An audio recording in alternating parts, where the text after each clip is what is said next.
So, hello, I'm Nilima Bhat. I'm here with Sally Kempton in Camden Town in London on the 21st of June 2015, which is International Yoga Day. And I'm just going to have a conversation with Sally, who is the best selling author of Awakening Shakti, the transforming powers of the 11 goddesses of yoga. So it's just great, Sally, that you and I can be here today. And I was thinking as I was coming here, everyone's doing yoga asanas around the world, and it's fantastic that they're celebrating a day to the practice of yoga. But can you speak about the criticality, the critical position of the divine feminine in the practice of yoga and what we call Shakti and the goddess? Yes, let me. Well, as you know, this is a vast topic, and we'll speak together about it. Well, first of all, one thing that let's just bring out, even though this is something that many of us know, yoga is more than simply asana. Yoga actually means connection or union. And so the different forms of yoga, meditation yoga, the yoga of wisdom, the yoga of devotion, all of these paths to connection with the self, the soul, the highest form of our human divine, are all part of what we celebrate on this day. And one of the beautiful things that those of us who've really gone deeply into the inner yoga come to understand, often intuitively and sometimes through our teachers and through our reading, is that intrinsic to the experience of union, to the opening of the soul, really is our connection to the dynamic aspect of this universe, which we call Shakti. Shakti meaning power, dynamism, force, but also meaning love, because in the Shiva yoga tradition, Shakti, the divine feminine, is actually the love aspect of the higher reality, the divine masculine being more the awareness, knowledge part. So, in essence, of course we're all of us intrinsically connected to the divine feminine, because you can't be alive without the dynamic creative love force. But for so many centuries, the understanding of the significance of the feminine has been certainly very lost in the West, not so much in India. But even in India, to be able to recognize let's call it the demand, the offering of the divine feminine, who exists not only as the higher realms, the God realms, as it were, but also as our physical bodies, as the earth, and as the kind of interconnectedness of all parts of the world. So in this time when the world really does seem to be in a crisis, a very deep turning, which has its light side and its dark side, by some extraordinary, I would say, gifting the quality of the divine feminine, the quality of her loving and kind of really saving grace has begun to come more and more to the fore in individuals' lives and also in our understanding on the planet. So I think we're just here celebrating the beginnings of the time when the goddess is revealing really who she is as the heart of reality. So that's my initial sense of her. And Nilima, what would you like to add to this?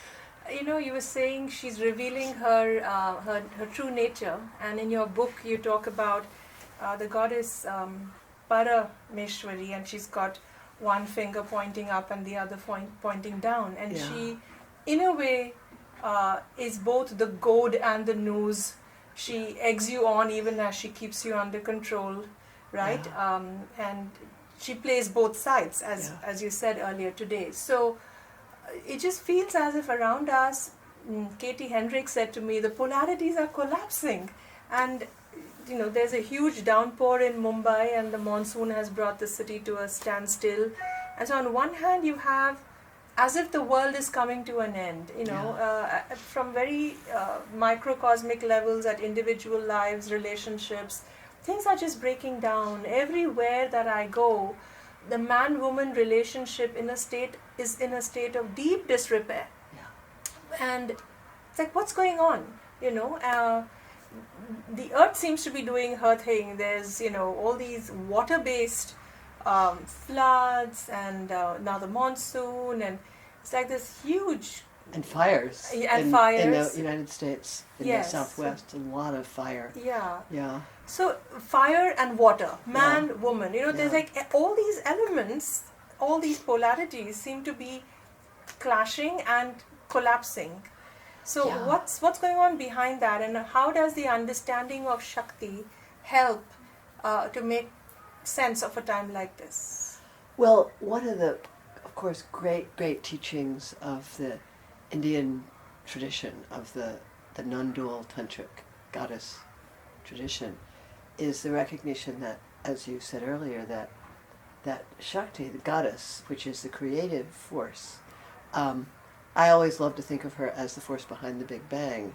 So, to understand Shakti, it's, we can turn to something that was said a couple of years ago by a cosmologist who talked about how in physics and cosmology now they've begun to understand that the original Big Bang was this tiny little, incredibly dense combination of matter and energy, and which then expanded to become, the core of the universe, which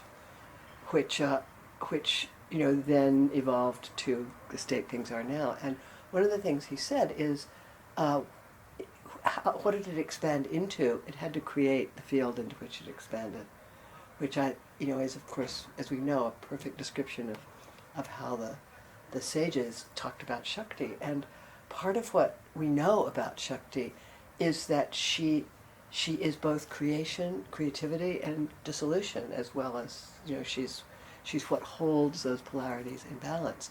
And in a time of radical transformation, which of course we are in now, it just often seems as though we're being thrown from one side to the other, from enormous expansion, from the expansion of consciousness, from a real transformation in the roles of women, and an increasing recognition around the world that all sentient life is valuable, which is actually something that wasn't, as you know, it wasn't always understood that way, which is, just an enormously powerful and positive,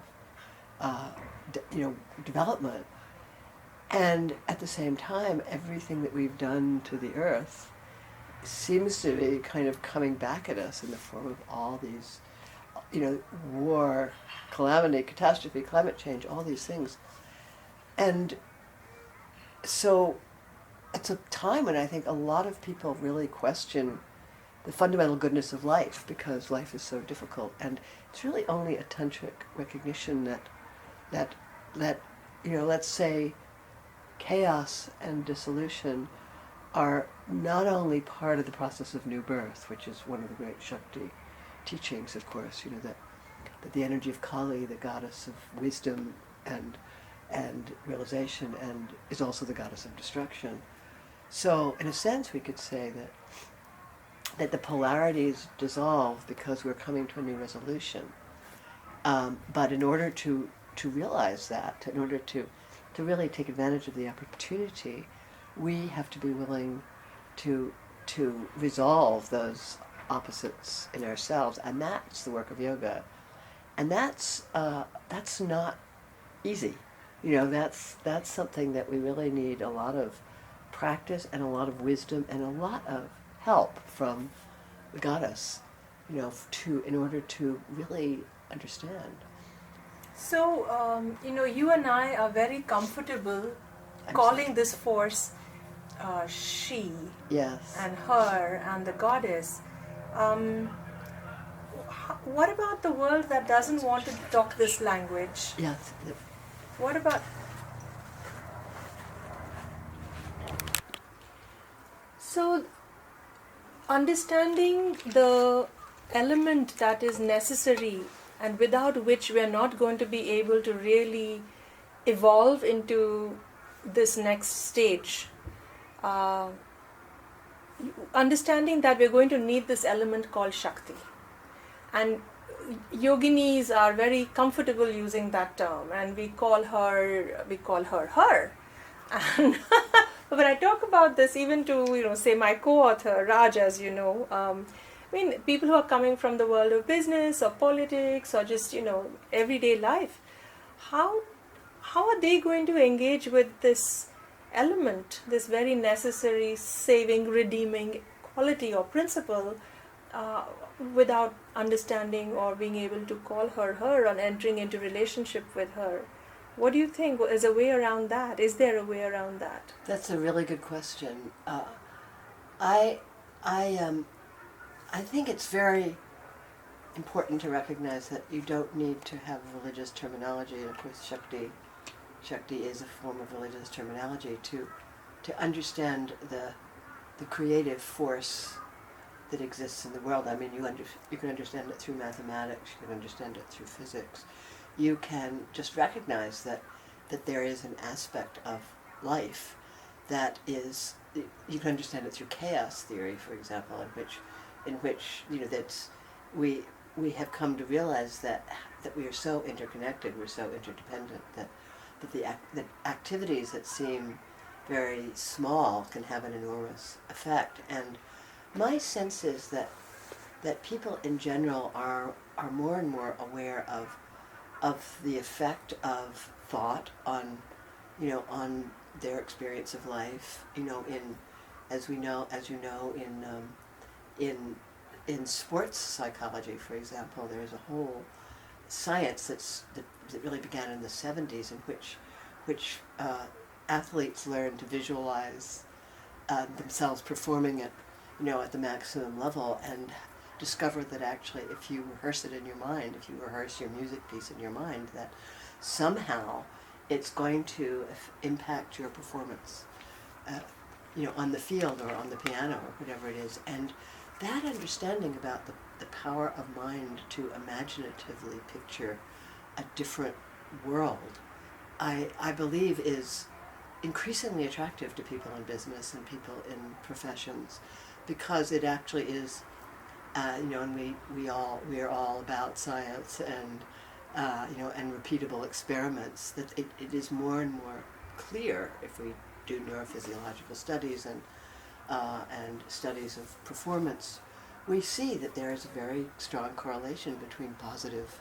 thinking, positive visualization, and positive experience in the world. And as we more and more begin to understand this, not in a kind of a magical thinking way, but in to understand the subtle power of our own mind, our own awareness, our own imagination, then I think we can begin to ask ourselves, so what is it in the mind, in the inner world, that actually is called forth when we tune into our the power of our own consciousness. I don't think there's anybody who's really done that who doesn't realize there's something beyond your personal will that creates transformation, whatever you call it. So just to begin to investigate the role of the unseen in the way things turn out in life, is to begin to understand something about what Shakti is. And I think that someone like you, who actually speaks directly to business people on this topic, a lot of your work at this time is to find the language Yes. that can express this without forcing people to accept a essentially religious viewpoint. Yeah.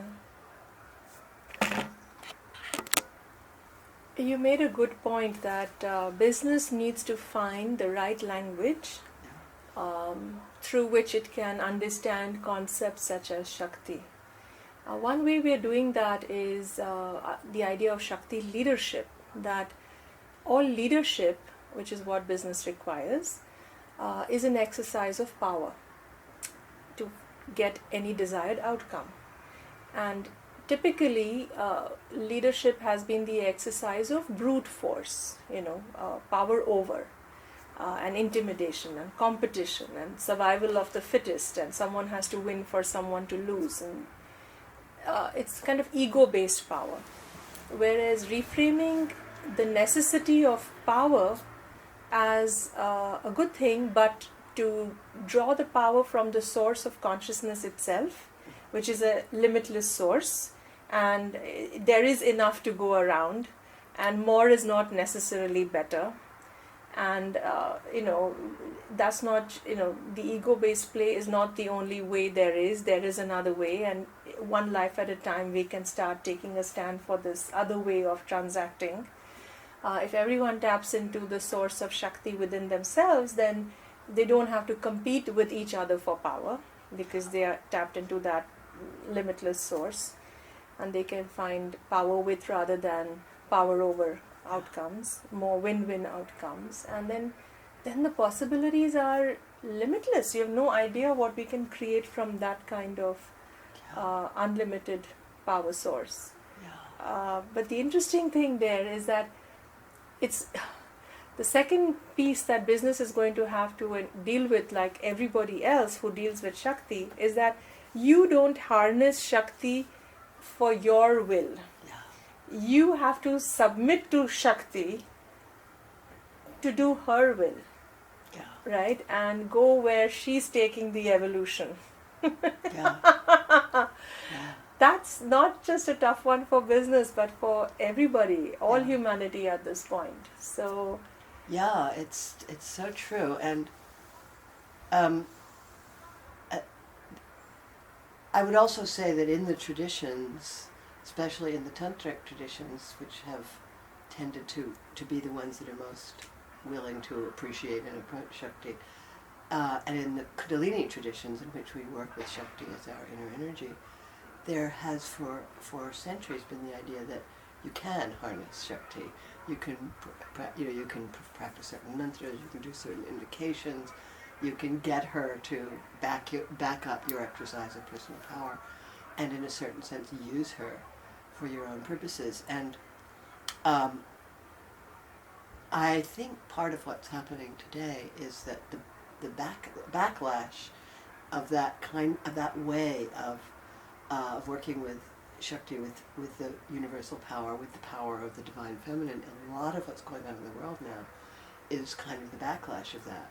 That because, of course, for every action there's an equal and opposite reaction, and when we try to control the force, when we try to control, another person or a group of people, it's going to eventually come back at us. And of course, when we try to control the universal force, the power of divine will, the power of cosmic creation, the power of presence, because as we were talking, I was realizing that, in the business world today,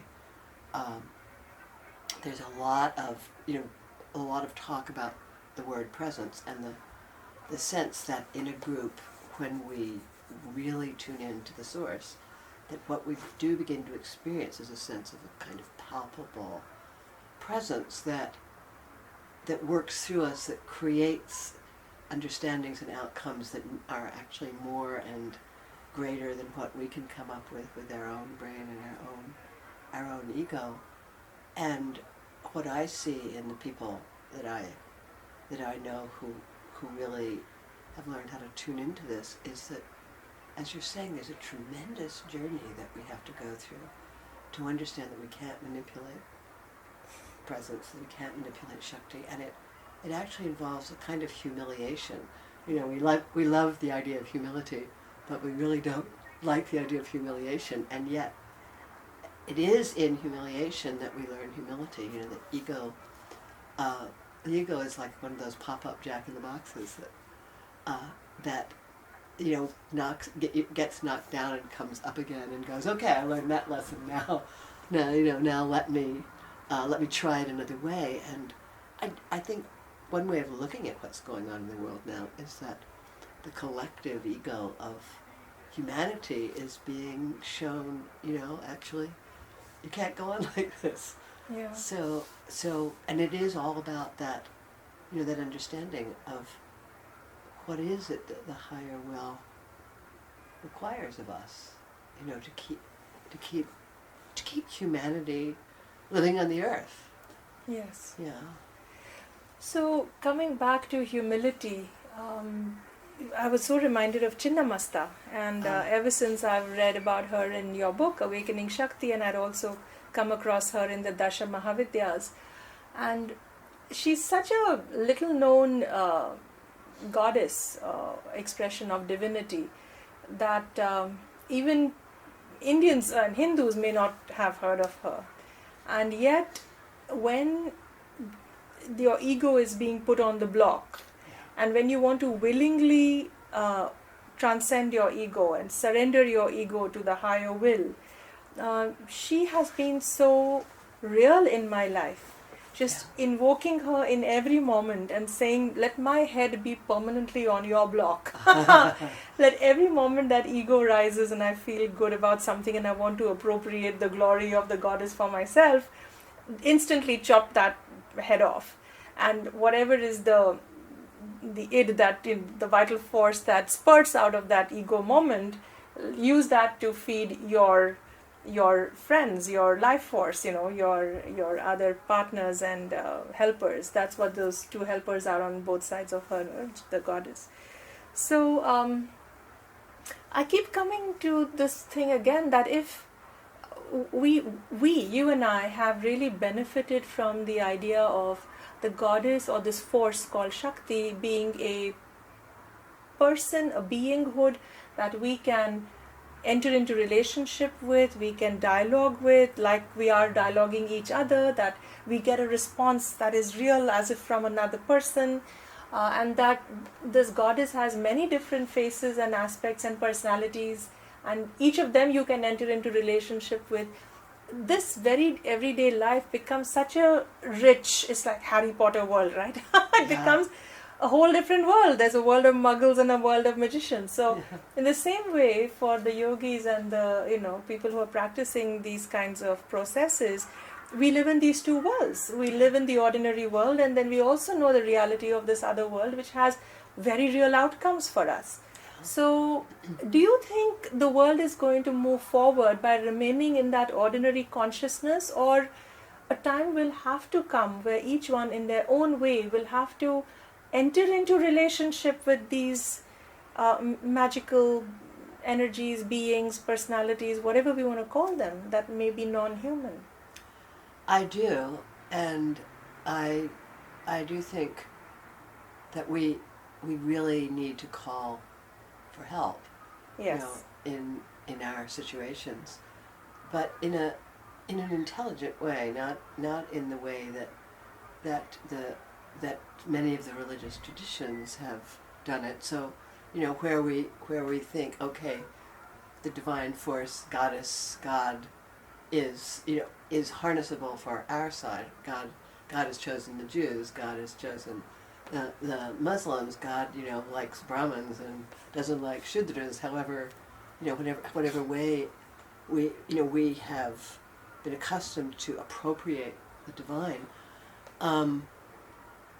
we really do need to have a much more integral understanding of the all-pervasiveness of that presence. And I do feel that there's a hand-in-hand developmental process, that as we become more able to recognize that the same consciousness lives in everybody as in me, the more we are able to accept the interconnectedness of all beings.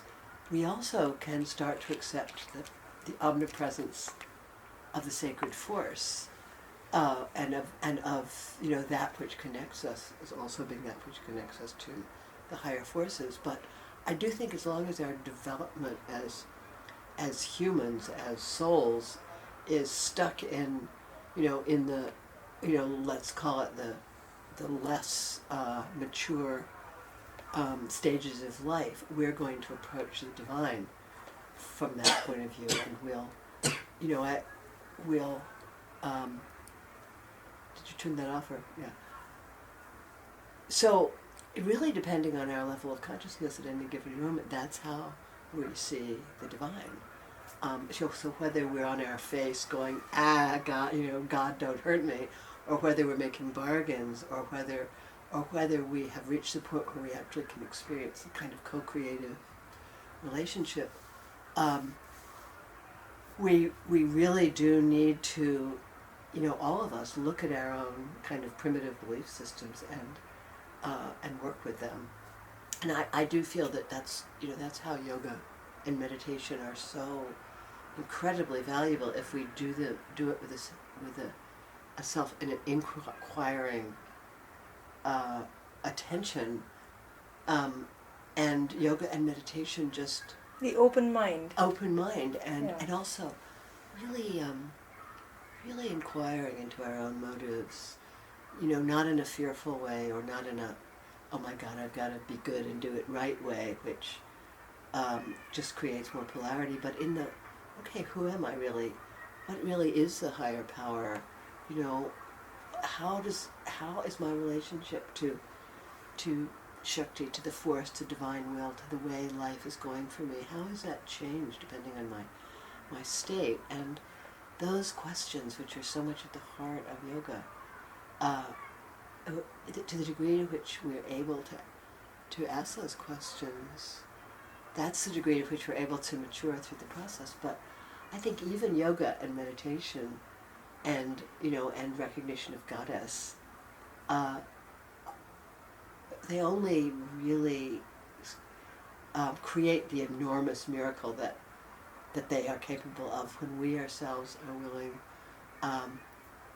to look at at who and what we are, and who and what we believe, and to really be humble in the face of our own, as you were saying, our own egoic tendencies, to notice them, to know them, to recognize them in all their disguised forms.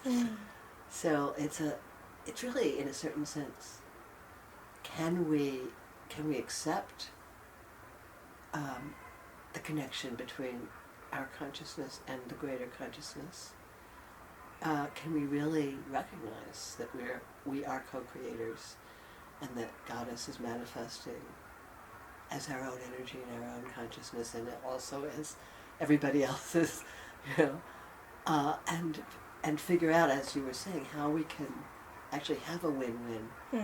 And I think that to the degree that a group of people is able to do that, which is why your work is so important, that's the degree to which we're able to kind of widen the field of let's call it more expanded development and understanding, and to the degree to which we're still trying to use power for selfish ends or for unconscious ends. I think that the polarity between the let's call it the evolutionary, the evolving force and the devolving force is going to continue to pull farther and farther apart. Yeah. Don't you feel that it's like the outcome is uncertain? I don't feel the outcome is uncertain, because my personal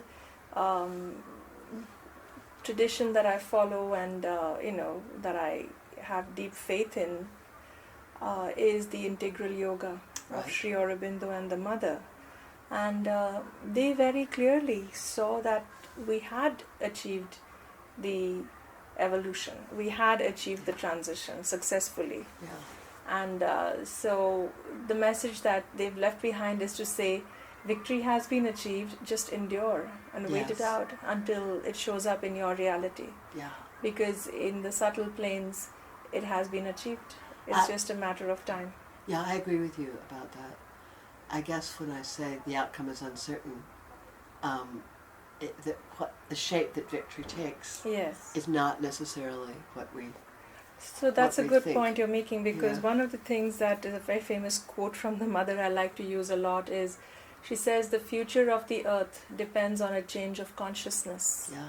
and a change in man's consciousness. Yes. And the change is bound to come. Yeah. But it depends on man whether he will collaborate or whether it will be forced upon him by the Yeah. power of crashing circumstances. Yeah. Yeah. Exactly. Exactly.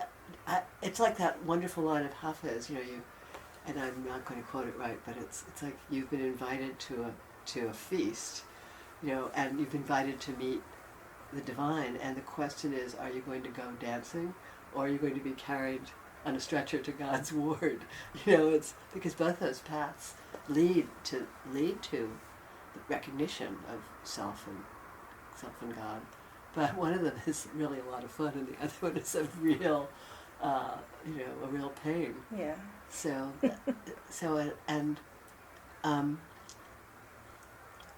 and I do think the difference is in the way we're able to see the hand of Shakti in all circumstances, and to find her love present in all circumstances. Yes. So to build on that, something else I read that the mother said, the transition, the evolution will be, it's not that it's going to be easy necessarily. There will be destructiveness, there'll be things that have to dissolve all around you, and it may look as if life is breaking down. But, so the storm will be there. Yeah. But if you know how to lean into the Shakti and have that faith and that willingness to endure and last out the storm, then you will be held and taken through it. Yeah. But it's not going to stop the storm. I mean, Yeah. it's whether you're going to be flaying in the storm or going to be in the eye of it where the calm and the Shakti is. Yeah, the image of the eye of the storm, I think, is such a crucial image here. That finding the center is so important. And, because Shakti is the entire play. She's the hurricane. Yes. She's the force that, shakes the palm trees and knocks down the houses. As is happening in Bombay now, and it's happened, in this country, in the Southwest, there are cyclones and, big storms, tornadoes that, just come like little funnel clouds and roll through one little town in Arkansas, leaving everything else, untouched, but just, furls down the main street and everything collapses, every house in the block, the cars are thrown into the trees, and it's almost like an image of that destructive force.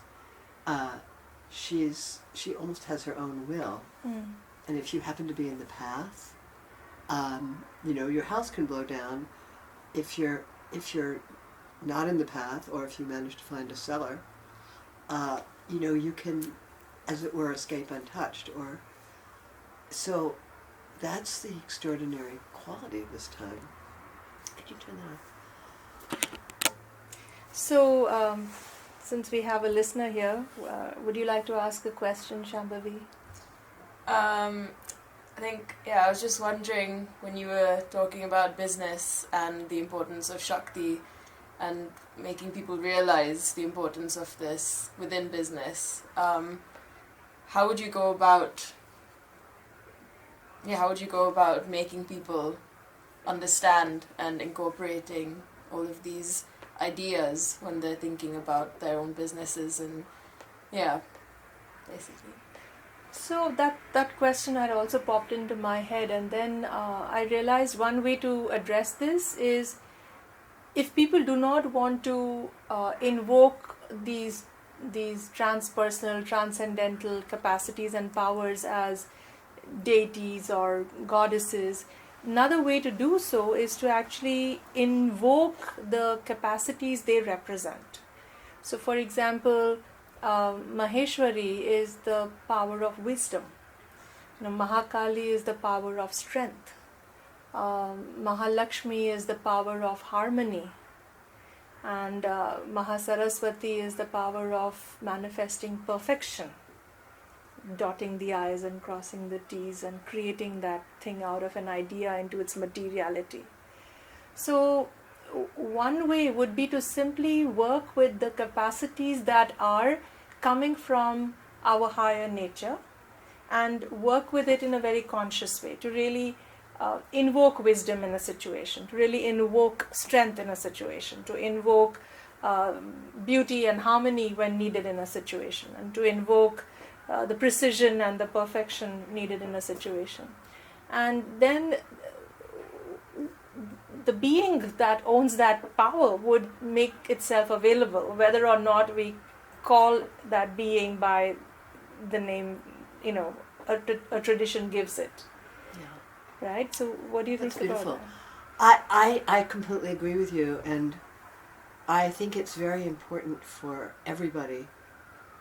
And again, it's one of the things I really appreciate about yoga, as the practices of yoga, is to find a place to sit, so to speak, in yourself. And of course, the heart has been the seat for so many people, and there are more and more modalities in the business world, which actually to show you how to bring your awareness out of the brain and bring it a little bit lower in the body and start to feel the energy in the heart. And if you can really be present with your breath in the heart and ask the qualities of the heart, the strength that comes from the heart, the wisdom that comes from the heart, the love that comes from the heart, to just be present, and then wait and listen and let yourself speak from the heart. What I've found, and I often teach this to people, is that just by centering yourself in the inner body and being aware of the presence of that inner heart space in others in your environment, that it calls forth those qualities not just in you but in others. And it's often almost a matter of a kind of physical centering that creates the inner connectedness to strength or wisdom or power. And you're absolutely right. You don't need to invoke a goddess or anything other than the felt sense of your own being. The felt sense of these particular powers in your own being, when needed, to invoke that and to act as if you have it inside you, and then it will come forth. Yeah, that great. It's a very great teaching to turn inside, ask for that quality to come forth, and then behave as if you had it. Yeah. And I think to check in, just to turn in periodically. I often think that our lives are a constant interplay between inner and outer. Like if we're just outside, if we're just sending our energies into a situation, we get lost in outer situations. But if we're just inside, of course, we lose our power to act. So to keep remembering the balance and allowing strength or wisdom to arise from inside, and then acting from that place, and then asking, okay, am I still in touch with wisdom, or is this just, am I just trying to force a situation? And then checking back inside. And as we learn to do that, we become incredibly skillful players in the world drama, no matter what we do. Yeah. So, like a closing question, something you said in one of our earlier conversations is that these different goddesses also represent different archetypes in our psyche, and some of them they are more archaic archetypes from the more archaic parts of our psyche. And as we are evolving in consciousness, which are these archetypes that maybe have been more archaic and that we may now need to move on from, and maybe there are some new ones that we now need to encounter and claim and work with? Yeah, it's a really interesting question, because I think it's twofold. I think it's some of the archaic archetypes. For example, the goddess Kali, who's a very, very powerful archetype. Not only in her native country, but really more and more through the yoga world, and all through the world. That there's an archaic Kali who really is, she's scary, you know, she's kind of primitive, she's got a kind of a demonic, dark side to her. And then there's the very respectable Kali of the, you know, of urban temple culture, and most of the Hindu temples in the United States and probably here, you know, she's Ma Kali, she's very benign, and her dark side is kind of kept under wraps. And then there's what I would call the Kali of the contemporary world, who represents, I would say, divine audacity. You know, she represents the integration that we were talking about earlier of, you know, of the forceful feminine, and she's very much an archetype for contemporary women. You know, in that she breaks through boundaries, and when you tune into her the love and ecstasy that comes through the recognition of that archetype is very, very strong. So to recognize the scary, you know, keep her out of the house Kali as an archaic manifestation, and to start to recognize how we can dance with the Kali archetype in her power to create transformation, and her love is, you know, a gesture that I think a lot of people are really, really considering and looking at. And what does it mean, you know, to? So I think the old goddesses, you know, not just the Indian goddesses, but also, for example, the Western goddess, who I think the Virgin Mary is really the Western archetype of the goddess. That as women evolve, you know, our understanding of Mary evolves, and we no longer have to see her as this kind of passive mother figure, but we see her as the power of nourishment itself. So we are evolving goddess archetypes, and given the fact that in the Western world, certainly, goddess has been, you know, so much in the background, as women have been so much in the background, we are being asked to really work with the archetypes that are already present, I think. So and to evolve them, let them evolve, yes. To let them evolve. Yeah.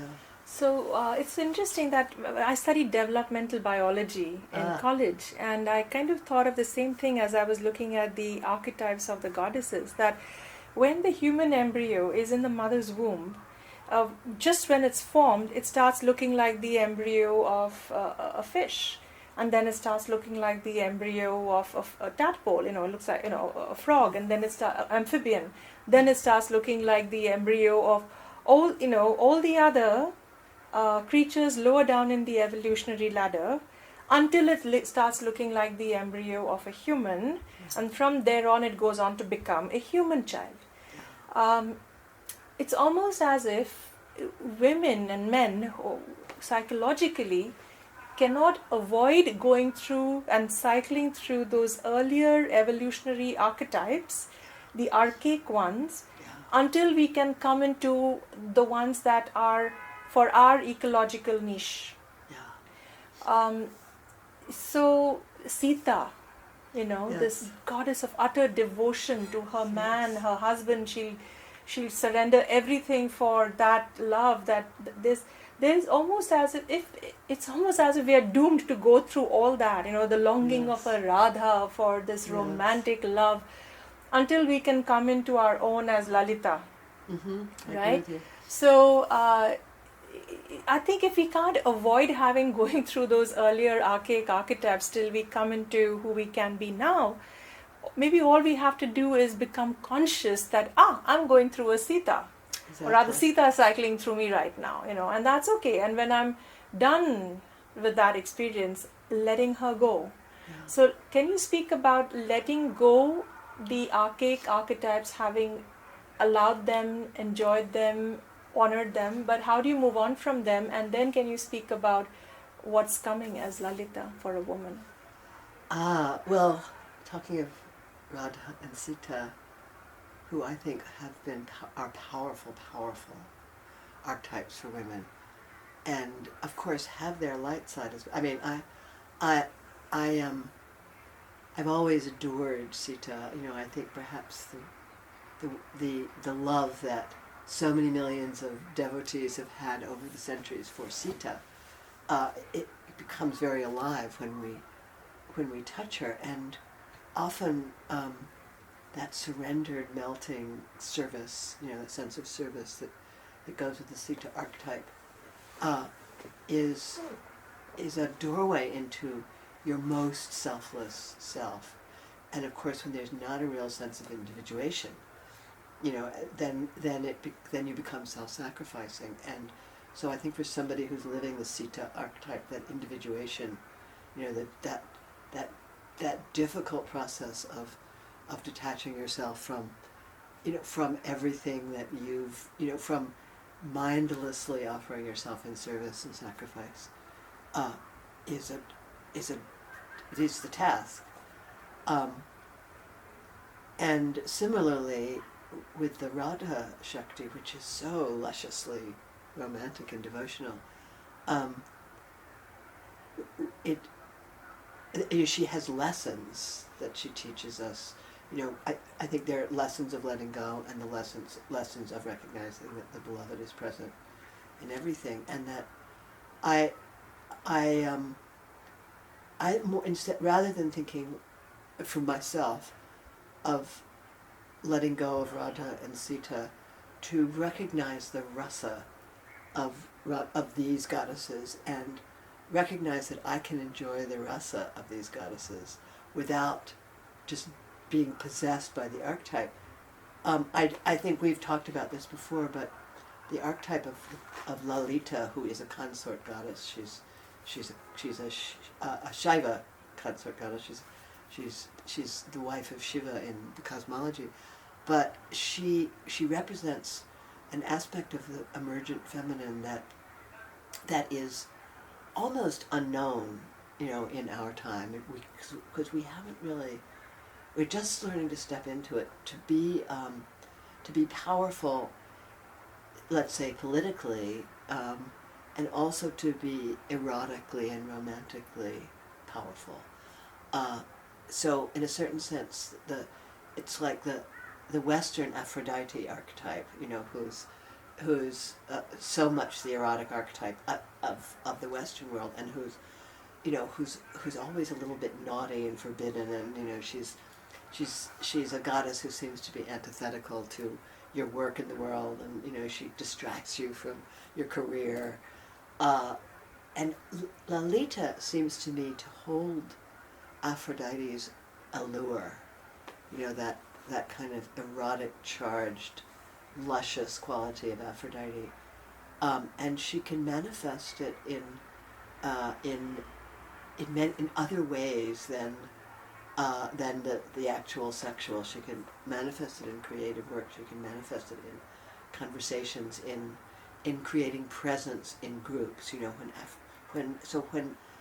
When Aphrodite turns into Lalita, and when Radha and Sita kind of grow up and individuate, then that's when we have this archetype of the truly powerful goddess who's because Lalita is the archetype of the great goddess. She's creative, she's sustained, she's harmony, she's got the Lakshmi quality, she's got the Saraswati quality, and she's also Kali-like. She's let's say she's a fully she's the whole woman. She's a whole woman. She's a whole woman in a way that and her own woman. And her own woman, exactly. So she has a relationship. Yeah. She's not a nun. She's not the scientist in the lab. She has an erotic romantic relationship with the Lord of the Universe. So it's they're sort of the ultimate. She holds her own even as she knows how to dance with him. Yeah. And it's an image that is incredibly empowering for women, and that I think is our future. Mm. So when all men become Shiva and all women become Lalita, then we'll have an extraordinary dance. That's a good closing for International Yoga Day. The yoga of man and woman. Yeah, the yoga of divine union, the divine marriage. Of man as a yogi, yes, and having come into his Shivahood, yeah. and a woman as a yogini, having come into her Lalitahood. Yes, and they're both divine dancers, so, Yeah. Shiva Nataraja, the dancer, and Lalita, who's the great dancer. So then they dance in us and around us, and the world becomes their play. Dancing through the current storm and the dissolution of an age for the birthing of a new one.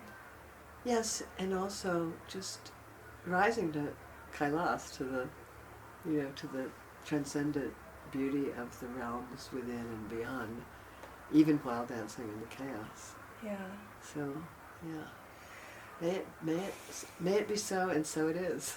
Absolutely. Shanti. Shanti, Shanti. Thank you.